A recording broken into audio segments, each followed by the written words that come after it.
That testimony is close to wrapping up. It has been a long and sometimes grueling morning and afternoon for Dr. Ford. It began at 10 a.m. today, and at some point she even seemed ready to burst into tears, particularly during a moment when Senator Cory Booker, a Democrat, talked about the impact that her story has had on men and women across the country. Now, for GOP senators, they have sounded, if not sympathetic to her story, if not potentially swayed by her story. Senator Orrin Hatch said that she was a good and articulate witness to reporters during one of the breaks. Senator Chuck Grassley, who is the chairman of the committee, said that he did not want to make any hasty comments about the proceedings so far. He wanted to sleep on it before making any judgments. And Senator Lindsey Graham said that he remained skeptical of her story, but that, quote, something happened to that woman. Now, again, in this final hour or so of questioning, Democrats have tried to focus on the fact that this is not a criminal proceeding, but actually a job interview for a Supreme Court nominee. I'll just ask you very plainly, Dr. Ford, is there a political motivation for your coming forward with your account of the assault by Brett Kavanaugh?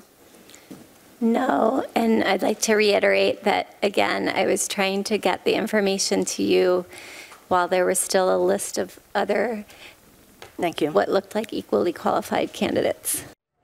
And Brett Kavanaugh will be providing his testimony once Ford is done.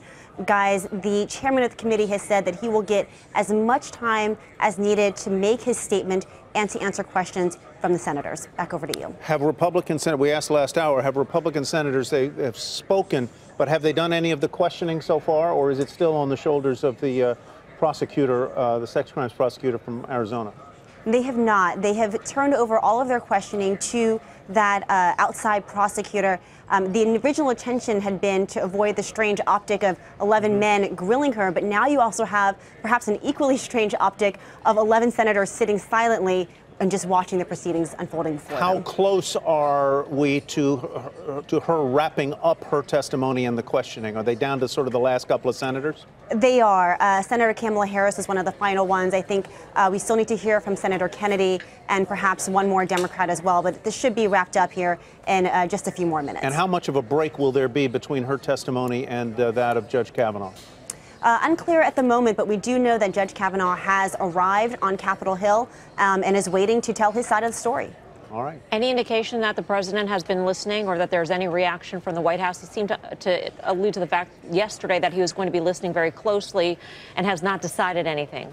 What we do know is that President Trump has delayed a very critical and important meeting with Rod Rosenstein until later in deference to the hearing that everyone is paying attention to. We also know that Donald Trump Jr. has tweeted out something from the proceedings questioning some of Dr. Ford's fears of flying and some of the gaps that the prosecutor was trying to get to in her story and how she brought it forward to lawmakers.